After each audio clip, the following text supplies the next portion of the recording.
Good morning, everybody. Welcome back to Blu-Roy Movies. Hope you're doing well on this horrible, damp, dark January morning. God, it's depressing, isn't it? But the days are getting slightly longer every day, so let's look on the bright side. It'll soon be spring. And let's talk about some films, because this week I watched 8 films. Yeah, not a bad week. 8. Seems to be 7 or 8 most weeks, so quite happy with 8. I kicked off the week. Remember, last week I talked about... Which one did I talk about? Cellar Dweller, from that set, and how terrible it was, and I didn't have it in me to carry on watching the films in there because I hadn't had a good experience. So what did I do? Right up start of the week, I delved my toe back into it and watched Robot Jocks. Look at that artwork. Can't say anything wrong about the artwork anyway. And do you know what? I actually quite enjoyed this one. I quite liked it. It's 1989, so it's quite 80s. Make that what you want. Very low budget, very, very cheesy. It's sort of a low budget Pacific Rim. Because it's about... There's been a nuclear war, and the world's divided into 2 factions, and they don't have wars. What they do is they have these giant robots that are piloted by blokes, and they have a fight to see who wins the territory. Like in this one, they're arguing over Alaska, so they have a fight with these 2 blokes driving these 2 robots to see who owns Alaska. Yeah, that's how crazy it is. But it was almost a so bad it's good type film. I really enjoyed it, and it was quite a surprise. So the box set is maybe on an upward curve. Yeah, wouldn't it be great if they did that these days? Like, you could have Palestine and Israel fighting with 2 blokes with giant robots, or the Ukraine and Russia.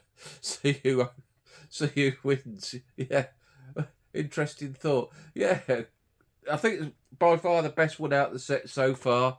I've only got one left, which is Arena, and somebody said that one's not too... I think it was Tim said that one's not too bad, so hopefully these last 2 might redeem themselves. Next up, I had to have me Big Jace fix. I think there's a bit of a bromance going on now between me and Jason, because I really like his films. And this is Guy Ritchie's Wrath of Man, which I was going to say from a couple of years ago, but when I looked on Letterboxd, it's 2021. That's 4 years old, this film. Where are the years going? Crikey. And again, another enjoyable film. Not one of Guy Ritchie's best films or Big Jace's best films, to be honest, but yeah, enjoyable enough. This is about his son, Big Jace's son. He's the innocent victim of a robbery on a cash truck, a security van as we call them in this country, and he's been shot and left for dead. So Jason infiltrates and gets a job at the security firm, because it's an inside job why these security vans are always getting robbed. So Jason is going to infiltrate the group so he can find out who it was, and then rain holy hell onto the gang that was responsible for the death of his son. Yeah, great action films. Good Guy Ritchie, like I say, not Guy Ritchie's best, but you can tell it's a Guy Ritchie film, the little touches on it. Yeah, highly enjoyable film. I enjoyed that one. I had seen it before, and I think Larry sent me this Blu-ray, so thanks for that, Larry. Much appreciated. Good addition. Next up for myself was a rewatch of 2012, and look at that, I paid £2.50 for that in the charity shop. That was years ago. No way I paid £2.50 for that in a charity shop now. I think it was like in the days where Blu-ray was still finding its feet, so that was a good price at the time.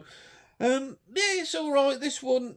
It's got on the front the best disaster movie ever, unmissable 10 out of 10 Daily Star. Wouldn't go along with that at all.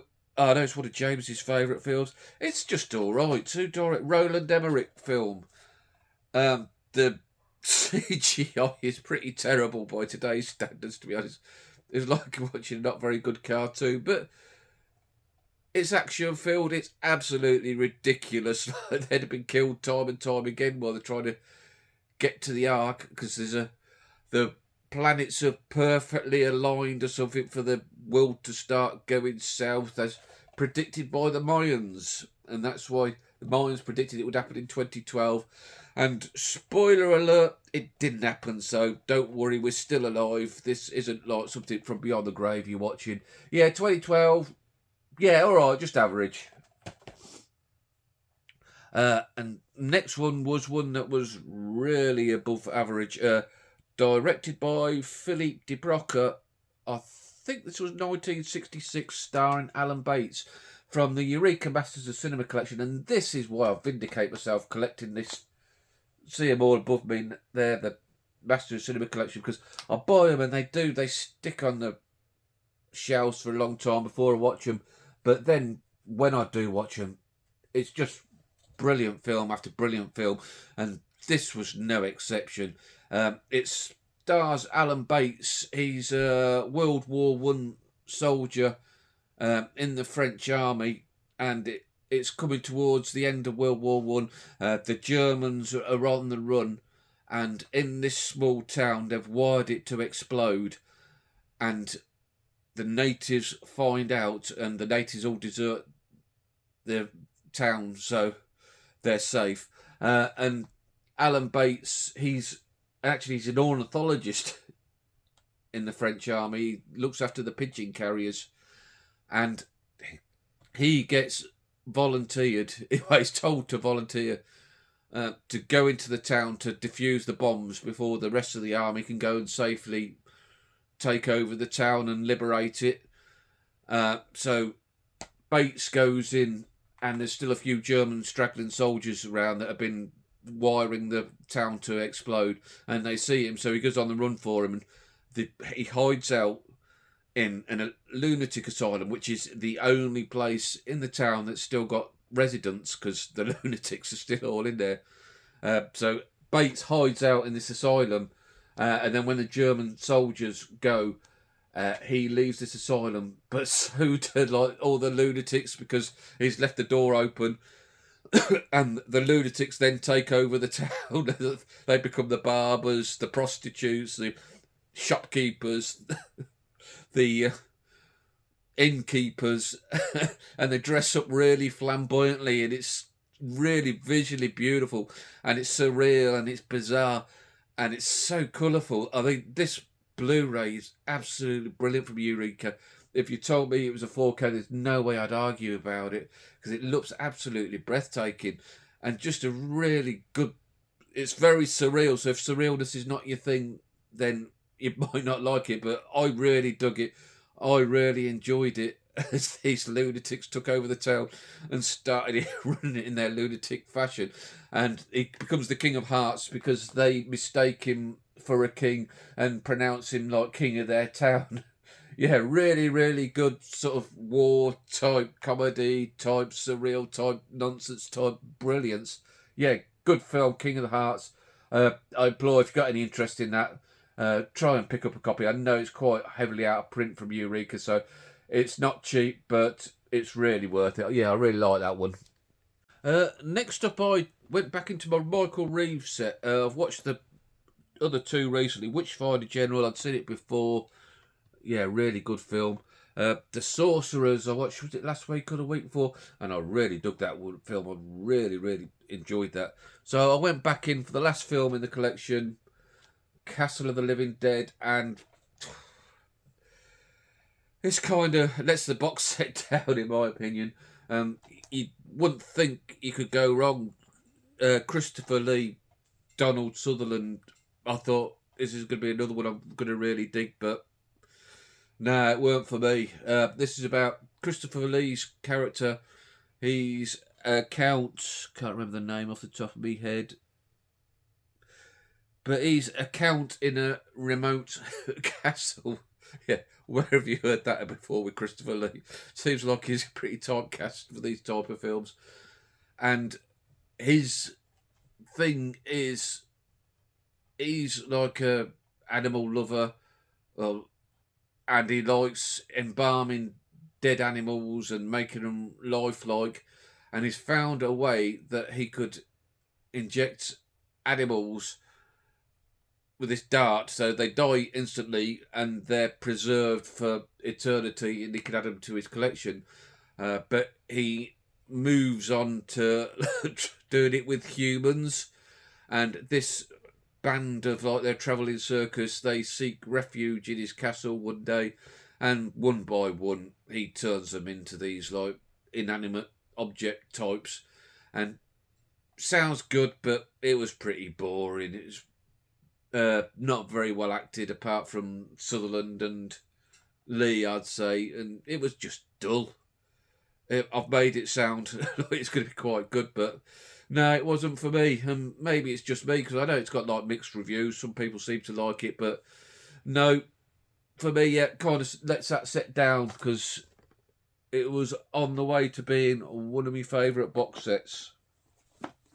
But one I still keep in the collection just for the other two films, because the other two films were ace.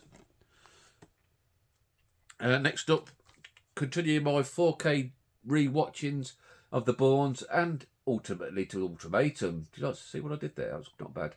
And I think out of the original trilogy, this is my favourite. And if they had kept it to just the three films, it would have been one of the best trilogies ever, in my opinion. Been right up there with anything else. But the other two, well, I still like the other two. The first three are classics, in my opinion. And Ultimatum, where everything comes together, you find out how Jason became Jason, the Treadstone, how it all came about. And it's about Bourne finally finding his answers, finally bringing it to its knees. And it's brilliant, just action-packed all the way through. The shaky cam was pretty bad in this one. I'm not going to lie, I think that's the one thing that does let it down. Very choppy editing in them, but that's the Bourne style. You know what you're going to get before you start. Yeah, Bourne Ultimatum, brilliant. Most people have said it, brilliant stuff. And next up for the week was Dum Dum Dum Dum Dum Dum Dum Dum Dum Dum Flash. Yeah, first time watching it on 4K. And what a fantastic 4K this is. I'm really, really glad I picked this up with my Christmas money recently, because it looks absolutely beautiful. It looks really pristine, so bright, so colourful. It just pops. Yeah, if you're on the fence about upgrading to 4K, do it, because it's wonderful. Absolutely cheesy. Absolutely 80s. Well, I think it's 80s, wouldn't it? Yeah, I think it's 80s. Really 80s. I just enjoy the film. It's just a blast, an action ride from start to finish. Never seen the guy who plays Flash in anything else, apart from the two Ted movies where wasn't he playing the actor who played Ted anyway, who played himself. But yeah, he did a really good job. Great Brian Blessed. Love Brian Blessed, his booming voice. Timothy Dalton. You got the bloke out of Blue Peter sticking his hand in the tree. Just a wild ride. You can't go wrong with it. Yeah, really, really like Flash Gordon. So glad now I've acted it to my library in 4K. Great stuff.